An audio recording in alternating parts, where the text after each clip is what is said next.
Hello guys, welcome back to my channel drama series. Part 3 तक की कहानी आपको पिछले वीडियो में बता चुकी हूँ, जिसका लिंक आपको मेरे वीडियो सेक्शन में मिल जाएगा। पिछले एपिसोड में हमने देखा था कि जिन लापता हो जाती है और लिंक को बहुत ही मुश्किल से जिन का पता मिलता है, तो लिंक जिन को लेने के लिए उस गाँव में चला जाता है। दूसरी तरफ जिन उस गाँव में घूम रही होती है तो उसे अपनी बचपन की कुछ बातें याद आती है, तो जिन अपने बचपन की बातों को याद करते करते उसके पीछे चली जाती है और उसका पीछा करते करते एक कारखाने के पास पहुँच जाती है। तो जिन को याद आता है कि बचपन में इसी कारखाने में एक औरत ने उसे किडनैप किया था और उसके साथ एक लड़का भी था, और वो लड़का कोई और नहीं बल्कि लिंक था, और लिंक ने ही जिन को उस औरत के कब्जे से भी बचाया था। आगे पुलिस उन दोनों को घर छोड़ रही होती है, तो लिंक जिन को कहता है, मैं तुमसे मिलने के लिए दोबारा जरूर आऊंगा, मेरा इंतजार करना। और ये कहकर लिंक वहाँ से चला जाता है। तो जिन को जैसे ही ये सब याद आता है वो बेहोश हो जाती है कि तभी वहाँ पर लिंक भी पहुँच जाता है और जिन को घर लेकर जाता है। आगे लिंक जिन को बता देता है कि वो लड़का मैं ही हूँ जिसने तुम्हें बचपन में बचाया था।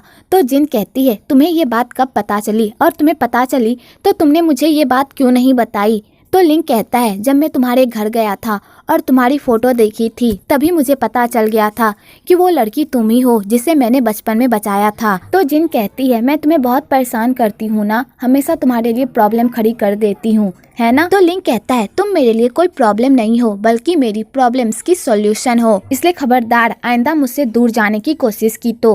वेल यहाँ पर फाइनली इन दोनों का फिर से पैचअप हो जाता है। इधर आइली को सड़क पर एक घायल बिल्ली मिलती है, तो आइली शान को कॉल करके बुलाती है उस बिल्ली का ट्रीटमेंट करवाने के लिए। तो शान दौड़कर आइली के पास आता है और कहता है, तुम्हें कहाँ चोट लगी, जल्दी बताओ। तो आइली कहती है, मुझे चोट नहीं लगी, इस बिल्ली को लगी है। तो शान उस बिल्ली का ट्रीटमेंट करता है। तो आइली कहती है, इस बिल्ली के पास कोई नहीं है, पता नहीं इस बिल्ली की देखभाल कौन करेगा, अगर मेरे पास टाइम होता तो मैं ही इस बिल्ली को रख लेती। तो शान कहता है, क्यों ना हम ऐसा करें, जब तुम बिजी रहोगी तो तुम इस बिल्ली को मेरे पास ले आना, और जब मैं बिजी रहूंगा तब मैं इस बिल्ली को तुम्हारे घर छोड़ दूंगा। तो आइली को शान का आइडिया अच्छा लगता है और वो इस बात से एग्री कर देती है। वेल यहीं से इन दोनों की भी लव स्टोरी स्टार्ट होती है। आगे जिन को उसकी माँ की कुछ चीजें मिलती है जिससे उसे पता चलता है जिनार के पापा ही उसके असली पापा है। तो जिन ये देखकर शॉक्ड हो जाती है और कहती है, अगर मिस्टर गू ही मेरे पापा है तो डीएनए रिपोर्ट में हम दोनों का खून मैच क्यों नहीं हुआ। तो लिंक कहता है, तुम टेंशन मत लो, हम इसकी तह तक जाएंगे और सच्चाई का पता लगाएंगे। आगे गुआन अपने पापा से मिलने जाती है और अपने पापा से पूछती है कि आखिरकार उन्होंने उसकी मम्मी पर शक क्यों किया और आपको क्यों लगा कि मेरी मम्मी ने आपको धोखा दिया है। तो मिस्टर गू जिन के किसी भी सवाल का जवाब नहीं देते। तो जिन अपने पापा से कहती है, मुझे आपसे एक सवाल पूछना है, आपने मेरा डीएनए टेस्ट कहाँ करवाया था। तो उसके पापा कहते हैं, मरीना हॉस्पिटल में। तो गुआन उस हॉस्पिटल का पता लगाने की कोशिश करती है, तो उसे पता चलता है कि वो हॉस्पिटल टूटकर एक मॉल बन गया है और अब उस हॉस्पिटल का कोई नामो निशान नहीं है। तो बेचारी ये सब देखकर सैड हो जाती है। आगे गुआन इसके बारे में लिंक को बताती है, तो लिंक आइली को इस हॉस्पिटल के बारे में पता लगाने को कहता है। दूसरी तरफ झाओ को लिंक के कंपनी से एक बड़ा प्रोजेक्ट मिलता है, तो झाओ इसके बारे में जिन को बताता है। तो जिन जैसे ही लिंक का नाम सुनती है और वो ये सुनती है कि उसे उसके ऑफिस जाकर प्रेजेंटेशन देना होगा, तो वो जाने से मना कर देती है। पर झाओ जिन की बहुत ही मिन्नतें करता है और कहता है, इस प्रोजेक्ट से हमारे कंपनी को बहुत फायदा होगा, तो प्लीज हमारे साथ चलो। तो जिन को मजबूरन लिंक के कंपनी में जाना पड़ता है। तो जिन लिंक को कहती है, मैं यहाँ पर सिर्फ काम के लिए आई हूँ, इसलिए तुम्हारे कंपनी में किसी को भी नहीं पता चलना चाहिए कि मैं तुम्हारी गर्लफ्रेंड हूँ, इसलिए तुम मुझे एक वर्कर की तरह ही ट्रीट करोगे। तो लिंक कहता है, फिर ठीक है। वेल आपको यहाँ पर इनका ऑफिस रोमांस भी देखने को मिलेगा। आगे जिन सबके सामने अपने कॉमिक्स का प्रेजेंटेशन देती है, पर किसी को भी उसका प्रेजेंटेशन बिल्कुल पसंद नहीं आता और सारे लोग उसके प्रेजेंटेशन में बुराइयां निकालते हैं। तो लिंक को बिल्कुल अच्छा नहीं लगता और लिंक कुछ कहने ही वाला होता है, उससे पहले जिन कह देती है, आई एम सॉरी, अगर आप लोगों को मेरी प्रेजेंटेशन अच्छी नहीं लगी, मैं फिर से मेहनत करूंगी और एक अच्छा प्रेजेंटेशन आपके सामने पेश करूंगी। तो सारे लोग ये सुनकर वहाँ से चले जाते हैं। आगे लिंक जिन से कहता है, अगर तुम चाहो तो मैं तुम्हारी हेल्प कर सकता हूँ। तो जिन कहती है, तुमने मुझसे प्रॉमिस किया था ना कि तुम मेरी काम में दखल नहीं दोगे, मैं अपने दम पर कुछ करना चाहती हूँ, तो प्लीज मुझे करने दो। तो लिंक कहता है, फिर ठीक है, जैसा तुम चाहो। आगे जिन बहुत मेहनत करती है और एक अच्छा सा प्रेजेंटेशन बनाती है और उसकी मेहनत रंग भी लाती है। सारे लोगों को उसका प्रेजेंटेशन बहुत ही अच्छा लगता है और लिंग कंपनी जाओ कंपनी के साथ कॉन्ट्रैक्ट साइन कर लेती है। दूसरी तरफ गुआन लिंग से बदला लेने के लिए बिजनेस की दुनिया में कदम रख देता है और लिंग की कंपनी को बर्बाद करने का पूरा प्लान भी बना लेता है। और गुआन लिंग की कंपनी का एक प्रोजेक्ट चुराकर उसे सबसे पहले मीडिया के सामने लॉन्च कर देता है, जिससे लिंग की कंपनी को बहुत नुकसान होता है और वो दिवालिया के कगार पर आ जाता है। तो लिंग को समझ में नहीं आता आखिरकार वो करे तो करे क्या। इधर जिन को जब पता चलता है कि गुआन और लिंग के बीच बिजनेस को लेकर लड़ाई हो रही है तो जिन गुआन से मिलने जाती है और गुआन को समझाती है कि वो ऐसा ना करे। तो गुआन जिन की एक भी बात नहीं सुनता और कहता है लिंग के पास जो भी है वो सब कुछ मेरा है।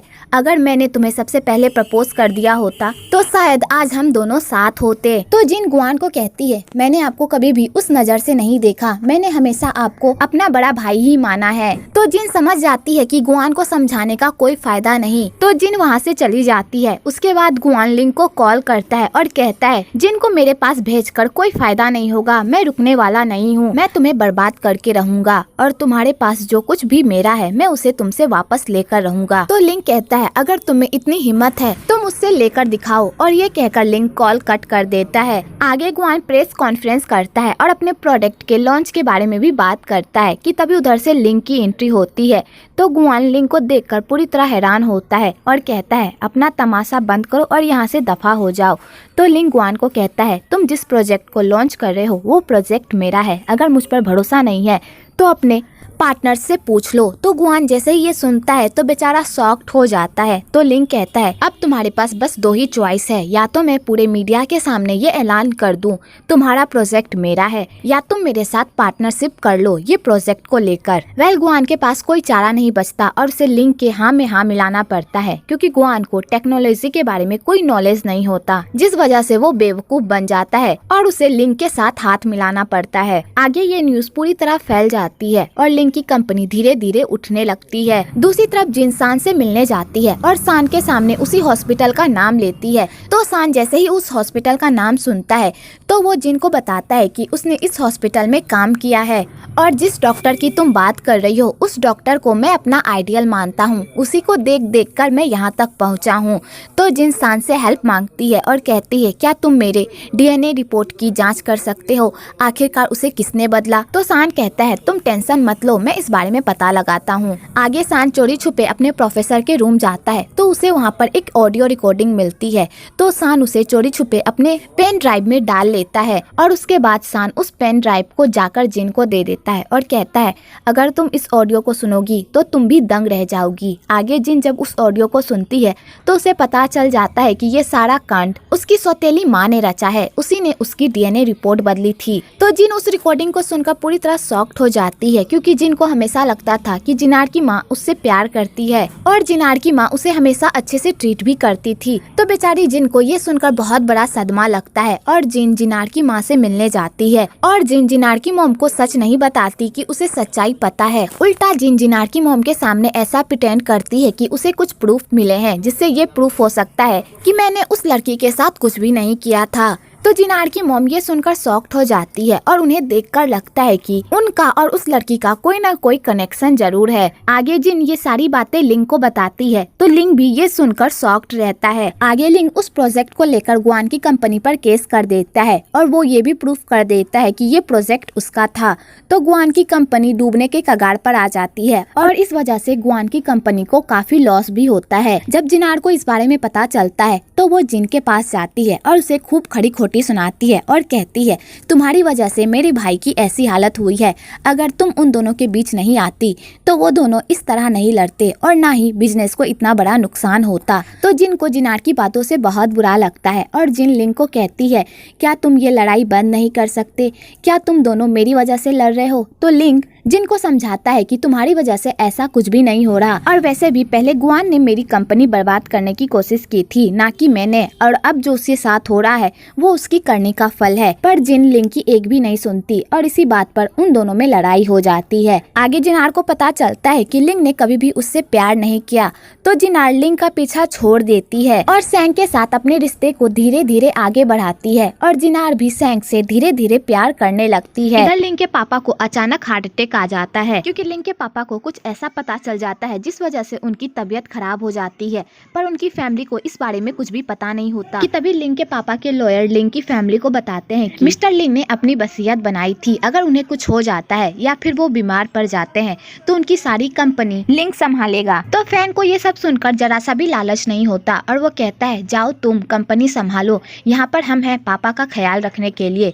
तो लिंग कंपनी संभालने के लिए चला जाता है। आगे लिंग जिनकी खातिर गुआन के साथ पार्टनरशिप कर लेता है और कहता है अब हम दोनों को नहीं लड़ना चाहिए, तुम्हें पता है ना जिन मुझसे प्यार करती है तो फिर लड़के कोई फायदा नहीं। तो गुआन भी लिंग की बात समझ जाता है और उसके साथ पार्टनरशिप कर लेता है। आगे जिनार की मॉम जिन को किडनैप करवा लेती है और ये सब गुआन को पता चल जाता है, क्योंकि गुआन अपनी मॉम की सारी बातें सुन लेता है। तो गुआन अपनी मॉम की ऐसी हरकतें देखकर पूरी तरह शॉक्ड हो जाता है और जिन को बचाने के लिए चला जाता है। इधर लिंग को जब पता चलता है कि जिन का किडनैप हो गया है तो लिंग भी जिन को बचाने जाता है। तो वहाँ एक गुंडा लिंग को धमकी देता है अगर तुम जिन की जान बचाना चाहते हो तो तुम्हें अपनी सारी शेयर्स मेरे नाम करनी होगी। तो लिंग जिन की जान बचाने के लिए उन पेपर्स पर साइन कर देता है कि तभी वहाँ पर उसी लड़की की एंट्री होती है। तो वो गुंडा उस लड़की को कहता है मेरा काम हो गया, अब तुम्हारी बारी, तुम्हें इस जिन के साथ क्या करना है वो तुम सोचो, क्योंकि इस जिन की वजह से तुम्हारी पूरी लाइफ बर्बाद हो गई और तुम्हारा हाथ भी तो काम नहीं करता इसी लड़की की वजह से। और ये कहकर वो गुंडा वहाँ से चला जाता है। तो वो लड़की जिन को मारने की कोशिश करती है, तो जिन उस लड़की को समझाने की कोशिश करती है कि उसका हाथ उसकी वजह से खराब नहीं हुआ, उसे एक बीमारी है जिस वजह से उसका हाथ खराब हुआ। तो वो लड़की जिनकी एक भी नहीं सुनती और जिनको मारने ही वाली होती है कि तभी लिंग बीच में आ जाता है। तो वो लड़की लिंग को ही मारने वाली होती है कि तभी उधर से फैंग की एंट्री होती है और फैंग उस लड़की को बेहोश करके उन दोनों की जान बचा लेता है। आगे वहाँ पर गुआन भी आ जाता है और गुआन उन लोगों को बताता है कि जिन को मारने की कोशिश उसकी माँ ने की थी। तो लिंग कहता है लेकिन मुझे एक बात समझ में नहीं आ रही, अगर जिन को तुम्हारी माँ ने मारने की कोशिश की लेकिन उन शेयर्स का तुम्हारी माँ से कोई लेना देना नहीं है, क्योंकि उन शेयर्स से तुम्हारी माँ का कोई फायदा नहीं होगा, तुम्हारी माँ के साथ कोई और भी मिला हुआ है जिसे वो शेयर्स चाहिए।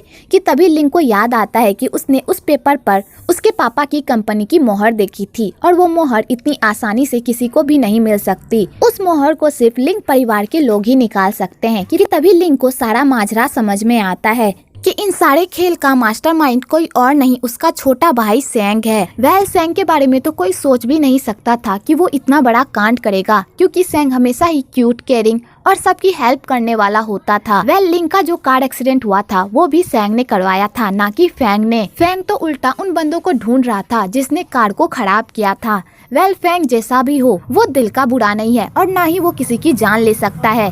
फैंग सिर्फ मुंह का कड़वा है, बाकी दिल का वो बहुत ही अच्छा है। आगे वो चारों मिलकर डिसाइड करते हैं कि वो सैंग का असली चेहरा पूरी दुनिया के सामने लाएंगे। आगे लिंग उन लोगों को कहता है पूरी दुनिया में ये खबर फैला दो कि हम तीनों की मौत हो गई है और ये काम आपको करना पड़ेगा बड़े भैया। तो फैंग कहता है तुम इसकी टेंशन मत लो, मैं ऐसा प्लान बनाऊंगा जिससे सबको यकीन हो जाएगा कि तुम तीनों मर चुके हो। तो गुआन कहता है तुम दोनों के मरने से क्या होगा। तो लिंग कहता है अगर हम दोनों मर जाते हैं तो वो लोग राहत महसूस करेंगे और इसी चक्कर में वो लोग कोई ना कोई गलती जरूर करेंगे जिससे हमें उनके खिलाफ कोई सबूत मिलेगा और हम ये प्रूफ कर पाएंगे कि इन सब कांडों में उन्हीं लोगों का हाथ है। तो गुआन कहता है फिर ठीक है, मैं भी तुम्हारे इस प्लान में तुम्हारा साथ दूंगा। आगे लिंग और जिन एक सीक्रेट जगह पर जाकर छुप जाते हैं। दूसरी तरफ सैंग पूरी कंपनी का मालिक बन जाता है। तो फैंग भी सैंग को सपोर्ट करता है और उसके साथ वैसा ही बिहेव करता है जैसे वो पहले करता था। लेकिन फैंग सैंग को टॉर्चर भी करता है, लेकिन सैंग को कुछ पता ही नहीं चलता।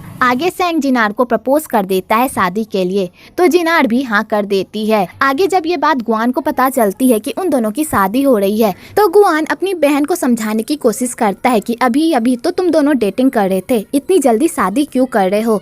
तो जिनार कहती है वैसे भी मैंने लिंग के पीछे अपना बहुत टाइम वेस्ट कर दिया, जिस चक्कर में मैं खुश रहना भूल गई थी, लेकिन सैंग के साथ मैं खुश हूँ, इसलिए मैं नहीं चाहती कि मैं उसके साथ एक भी पल वेस्ट करूँ, इसलिए मैं उससे शादी करना चाहती हूँ। तो गुआन अपनी बहन की खुशी में ही खुश हो जाता है, लेकिन वो डिसाइड कर लेता है कि वो अपनी बहन की शादी सेंग से नहीं होने देगा। दूसरी तरफ हमें ये भी बताया जाता है लिंग के पापा की जो तबीयत खराब हुई थी वो भी सेंग की वजह से हुई थी, क्योंकि लिंग के पापा को पता चल गया था कि सेंग पूरी प्रॉपर्टी हथियाना चाहता है और वो लिंग को भी मारना चाहता है। आगे वो लोग बहुत मेहनत करते हैं कि उन्हें सबूत मिल जाए सेंग और जिनार की मॉम के खिलाफ, पर उन्हें कोई भी सबूत नहीं मिलता। तो उन्हें सबूत इकट्ठा करने में बहुत ज्यादा पापड़ बेलने पड़ते हैं और उन लोगों की मेहनत रंग भी लाती है और वो लोग जिनार की मॉम और सेंग का कन्फेशन रिकॉर्ड कर लेते हैं, जिसमें उन लोगों ने ये कबूल किया होता है कि उन दोनों ने ही मिलकर ये सारे कांड किए हैं और उन दोनों को इस बारे में कुछ पता भी नहीं चलता और उन दोनों की सारी बातें रिकॉर्ड हो जाती है। आगे जिनार के शादी का दिन आ जाता है और सेंग और जिनार की शादी ही हो रही होती है कि तभी उस हॉल में सेंग और जिनार की मॉम की सारी रिकॉर्डिंग सुनाई जाती है, जिसे सारे लोग सुनकर हैरान होते हैं और सब ये सोचने लगते हैं कि एक सगा भाई अपने भाई के साथ ऐसा कैसे कर सकता है। उस रिकॉर्डिंग में जिनार की मॉम का भी एक कन्फेशन होता है। आखिरकार वो लड़की जिनको क्यों मारना चाहती थी, आखिरकार उसकी स्टोरी क्या थी, वो हमें लास्ट वाले एपिसोड में बताया जाता है। एक्चुअली उन दोनों की स्टोरी ये होती है, वो तीनों एक ही स्कूल में पढ़ती है और उस स्कूल में एक कंपटीशन होने वाला होता है, तो जिनार को भी उस कंपटीशन में भाग लेना होता है और उसे ही जीतना होता है, पर उस लड़की और जिनके होते वो नहीं जीत सकती थी। तो जिनार रोते रोते ये बात अपनी मॉम को बताती है, तो उसकी मॉम को अपनी बेटी की ऐसी हालत देखी नहीं जाती और वो अपनी बेटी को कहती है तुम टेंशन मत लो, इस कंपटीशन में तुम ही जीतोगी, बस तुम्हें एक काम करना होगा, तुम्हें उस लड़की के ड्रिंक में ये दवाई मिलानी होगी जिससे वो लड़की इस कंपटीशन में भाग नहीं ले पाएगी और तुम जीत जाओगी। तो जिनार अपने मॉम के कहे अनुसार उस लड़की के ड्रिंक में वो दवाई मिला देती है और वो लड़की उस ड्रिंक को पी भी लेती है। आगे वो लड़की जिन से टकरा जाती है और इसी चक्कर में वो दोनों लड़ाई करने लगते हैं और वो लड़की उस दवाई के नशे के चक्कर में नीचे गिर जाती है, पर उसका सारा इल्जाम जिन पर लग जाता है और जिनार की मम्मी इसी मौके का फायदा उठाती है और जिन के डीएनए से उस लड़की के डीएनए को बदल देती है और उस लड़की का डीएनए रिपोर्ट जिन के पापा के सामने रख देती है, जिससे जिन के पापा को लगता है कि जिन उनकी बेटी नहीं है और इसी वजह से जिन के पापा जिन को घर से निकाल देते हैं। लेकिन जिनकी मॉम इतना करके भी बाज नहीं आती, वो उस लड़की को अपने पास रखती है और उसे पालती है और उसके दिमाग में ये जहर भरती है। उसकी ऐसी हालत की जिम्मेदार जिन है, उसी की वजह से उसका हाथ काम नहीं कर रहा और जिनार की मॉम उस लड़की को सच्चाई नहीं बताती कि बीमारी की वजह से उसका हाथ काम नहीं कर रहा। तो वो लड़की जिनार की मॉम की बातों में आ जाती है और इसी बात का बदला लेने के लिए वो लड़की जिन को मारने की कोशिश करती है। तो सेंग सबके सामने चिल्लाने लगता है कि उसने ऐसा कुछ भी नहीं किया है, ये रिकॉर्डिंग झूठी है।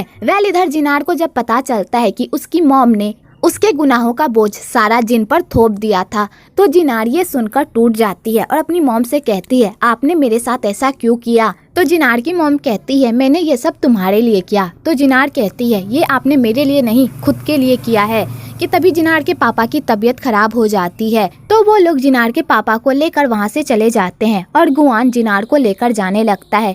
तो जिनार सेंग की तरफ देखती है और जिनार सेंग से अपना मुंह फेरकर वहाँ से चली जाती है। तो बेचारा सेंग ये सब देखकर सिर्फ रोता है। आगे लिंग और जिन और उसके पापा की एंट्री होती है। तो सेंग लिंग और जिन को जिंदा देखकर पूरी तरह शॉक्ड हो जाता है, लेकिन सेंग फिर भी खुद को संभालता है और कहता है तुम दोनों के जिंदा होने से कोई फायदा नहीं है, ये सारी कंपनी मेरी है क्योंकि ज्यादा शेयर्स मेरे नाम पर है। तो लिंग के पापा अपने 20% शेयर्स लिंग के नाम कर देते हैं और फेंग भी अपना 10% शेयर्स लिंग के नाम कर देता है और जिन भी अपना 5% शेयर्स लिंग के नाम कर देती है। फिर भी लिंग के शेयर्स सेंग के मुकाबले बहुत कम होते हैं। तो लिंग के पापा सारे शेयर्स होल्डर्स के सामने विनती करते हैं, क्या आपको लगता है कि सेंग कंपनी को अच्छे से चला पाएगा? बिल्कुल नहीं। जो अपने भाई का सगा नहीं हुआ तो वो कंपनी का सगा क्या होगा? इसलिए आप लोग सोच समझकर डिसीजन लीजिए कि आप कंपनी का मालिक किसे बनाना चाहते हैं। तो सारे शेयर्स होल्डर्स लिंग को ही कंपनी का मालिक बनाते हैं और बेचारे सेंग के हाथों कुछ नहीं लगता। तो लिंग के पापा सेंग से पूछते हैं तुमने ऐसा क्यों किया? तुमने अपने बड़े भाई को धोखा क्यों दिया? तो सेंग कहता है बचपन से आपने सिर्फ लिंग को ही प्यार किया है। आपको लगता है जो कुछ भी कर सकता है वो सिर्फ लिंग ही कर सकता है,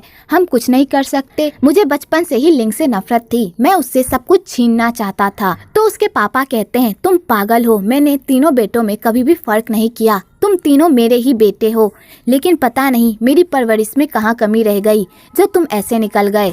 आगे सेंग को अपने गुनाहों की सजा मिलती है और उसे जेल हो जाती है। तो जिनार सेंग से मिलने के लिए जेल में जाती है। तो सेंग कहता है, मुझे पता है तुम मुझसे नफरत करती हो, मैंने जो भी तुम्हारे साथ किया, इसलिए मैं चाहता हूँ कि तुम अपनी लाइफ में मूव ऑन कर जाओ। तो जिनार कहती है, तुम्हें क्या लगता है इतना आसान होता है मूव ऑन करना?